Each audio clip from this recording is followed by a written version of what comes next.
Вы смотрите «Актуальное интервью», в студии Валерия Наумова. Здравствуйте. Сегодня в Якутске стартует кубок по игре ГО на призы главы региона и первенства Дальнего Востока. Это крупнейшее мероприятие в республике конца лета 2022 года. О наиболее значимых спортивных состязаниях осеннего периода, которые пройдут в нашем регионе, расскажет гость студии Александр Бугаев, первый заместитель министра по физической культуре и спорту Республики Саха-Якутия. Александр Николаевич, здравствуйте. Здравствуйте. Как я уже сказала, стартовали игры по игре ГО на призы главы республики и первенства Дальнего Востока. Это в целом крупнейшее спортивное мероприятие уходящего нашего лета. Расскажите, сколько команд участвует в этих соревнованиях, кого из приезжих спортсменов вы можете назвать сильнейшими, и немножечко расскажите, как пройдет городской фестиваль ГО Genius Extreme. Так, как уже сказали, соревнования уже стартовали. Сегодня буквально на Ленских столбах будет торжественное открытие с участием главы Республики Саха-Якутия. Вчера участники отплыли на теплоходе «Демьян Бедный», то есть это для них прекрасная возможность, потому что многие участники, они впервые приехали, практически все впервые приехали в Якутию, любоваться нашей красотой, нашей природы, Ленскими столбами. И всего 7 туров будет, и первые 5 туров они будут играть на Ленских столбах, на теплоходе. И 26-го заключительный 6-й, 7-й тур, они будут здесь в городе Якутске на базе Республиканского шашечно-шахматного центра. Всего к нам приехали 19 команд. Из них 2 зарубежные команды, это участники из Казахстана и Польши. И получается, включая команду нашей республики, всего 17 команд, получается, с регионов России. И всего 102 участника. Как уже сказали, это кубок главы республики ГО, взрослые, и еще в рамках кубка мы проводим первенство Дальнего Востока по игре ГО. Из них получается 48 участников, это дети по 4 возрастам будут, до 9 лет, 9-11, 12-15 лет. И 16-19 лет. У них по положению, по правилам такое возрастное ограничение. И взрослые это уже будут участвовать на Кубке ГО. И 26-го Кубок ГО завершается. Это вообще, если кратко сказать про эту игру, это вообще очень древняя игра. Она вообще считается это древнекитайская игра. Даже точной даты основания даже точно нету. Это вообще насчитывается примерно более от 3 до 5 тысяч лет промежутки. Представляете, это еще очень древняя игра. Это вообще считается, это игра на самом деле императоров и полководцев. Это в народе называют эту игру шашки-го. Она чем-то похожа немножко на шашки, но там намного очень больше комбинаций. Это вообще очень такая стратегическая игра. И она вообще очень, считается интеллектуальным видом спорта. И в нашей республике она начала развиваться, культивироваться с 2019 года. Пока в 3 районах, это в Верхневилюйске, в Чурапче и в городе Якутске.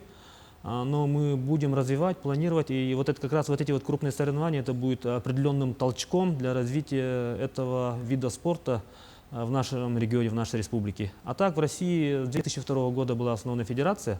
А так в мире уже достаточно давно проводятся чемпионаты мира, чемпионаты континентов. Такая очень, логическая, такая, очень такая богатая культура, своя философия.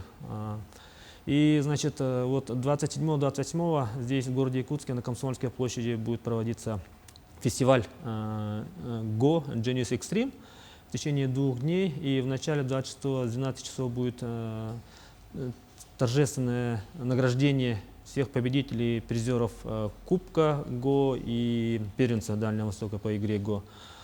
И в течение 2 дней будут проводиться различные активности. К нам приехали, кстати говоря, в составе участников очень такие именитые спортсмены.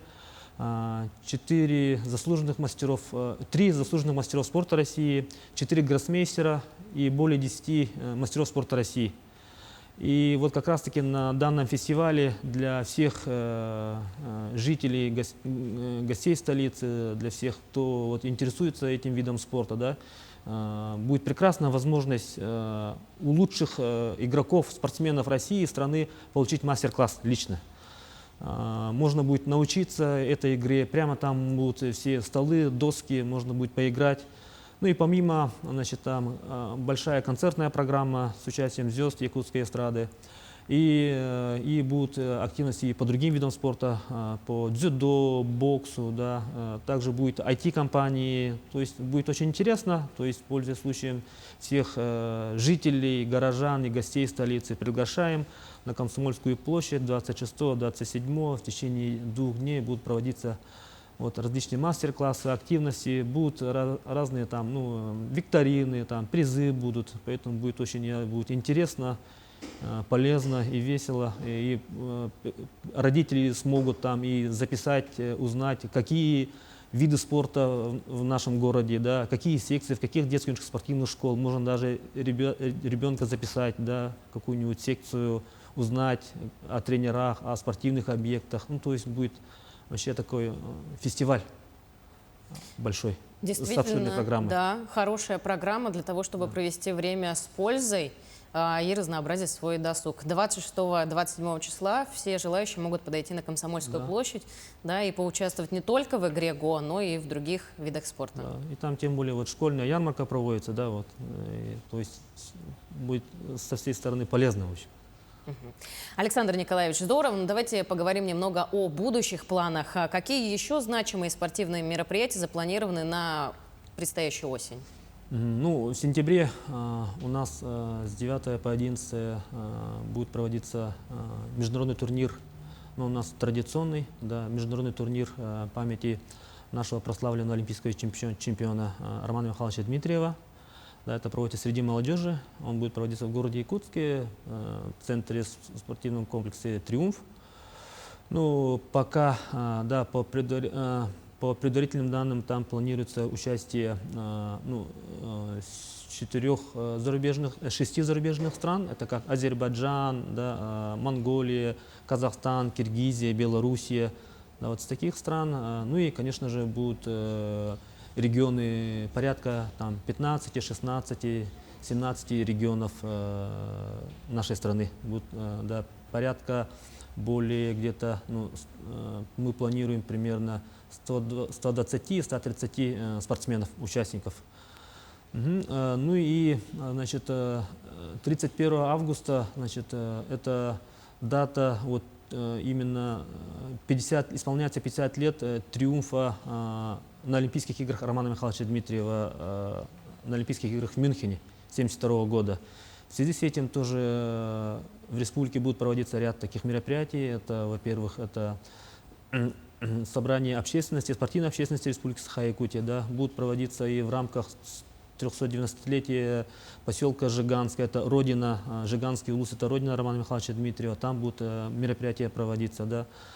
И в Чурапче, где он учился, тренировался у великого тренера Дмитрия Петровича Коркина, там в рамках тоже вот юбилейных мероприятий будет ряд, да, соревнований будут проводиться, будет на базе многофункционального спортивного комплекса села Чурапча отдельное открытие зала вольной борьбы. Так, ну и, конечно, здесь в городе тоже мероприятия различные, ну и в рамках вот этих соревнований будут проводиться возложение венка памятью Романа Михайловича Дмитриева. Ну, то есть вот ряд таких мероприятий будет. Ну и, значит, в конце октября у нас будет проводиться тоже ежегодный традиционный турнир, международный турнир памяти заслуженного тренера Советского Союза, Якутской АСР Дмитрия Петровича Коркина. Он уже проводится, ну, среди взрослых, тоже в Триумфе будет проводиться. Ну, сейчас еще, ну, где-то у нас на подготовку 2 месяца. Сейчас вот идет подготовительная работа, создан оргкомитет.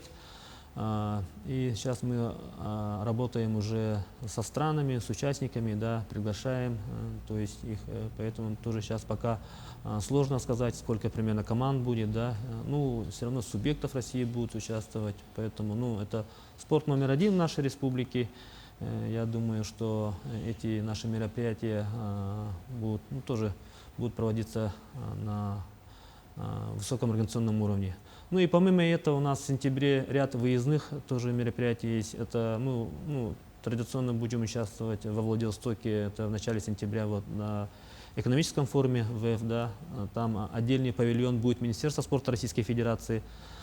Там у нас уже в числе спикеров заявлен наш министр спорта республики Леонид Николаевич Спиридонов. Там будем тоже, ну, как обмен опытом. Это очень хорошая площадка в целом для развития физической культуры и спорта в регионах. Так, ну и, конечно, и в деловой программе самого форума будем участвовать. Ну и в конце сентября в Кемеровской области тоже будет проводиться международный форум, уже именно конкретно по спорту «Россия спортивная держава».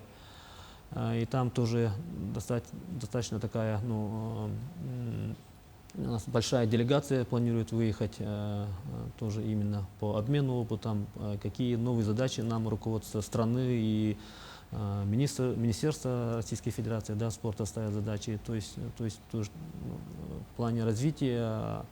И в прошлом году была принята концепция развития детско-юношеского спорта в Российской Федерации. Мы сейчас готовим программу развития детско-юношеского спорта, да, вот она уже на стадии подписания, поэтому там очень будут такие по тематикам, по цифровизации спорта, по развитию массового спорта и вот по детско-юношескому спорту будут площадки, поэтому то есть мы такое, чтобы обучиться и обмен опытом, вот, планируем тоже активно принять участие в этом форуме.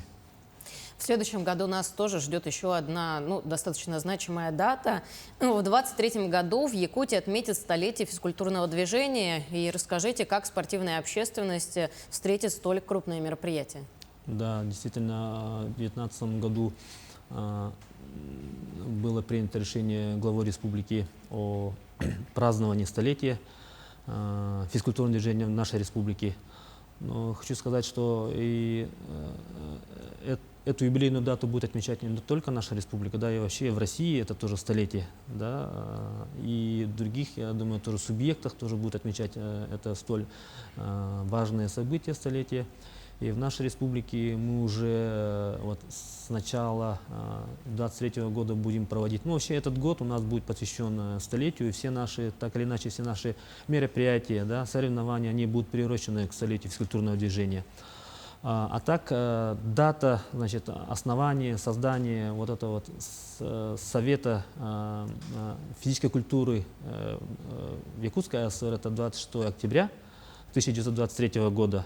Первым руководителем был Калачик Израиль Борисович, да, и вот с тех пор сменилось уже более 30 руководителей спорта, да, региона, скажем так. Сегодня у нас вот наш министр спорта Леонид Николаевич Спиридонов, он является 34-м министром спорта, руководителем спорта, скажем так, да, более республики. Ну, это такая тоже эпоха, скажем так, вот, развития спорта в нашей республике можно подразделить там довоенное время, да, до Великой Отечественной войны, да, послевоенное время, становление, вот все это, да, восстановление, все это, ну и уже это 80-е, 70-е годы, это как раз вот период триумфа наших олимпийских чемпионов и так далее, да, ну этот год и будем проводить съезд работников спорта, ну и ряд мероприятий, да, строительство спортивной аллеи и всех. Александр Николаевич, спасибо вам большое, что пришли, ответили на все наши вопросы. Мероприятий запланировано очень много. Уверена, всем они будут интересны. Спасибо. Спасибо. Ну, я напомню, что вы смотрели актуальное интервью. Всего доброго.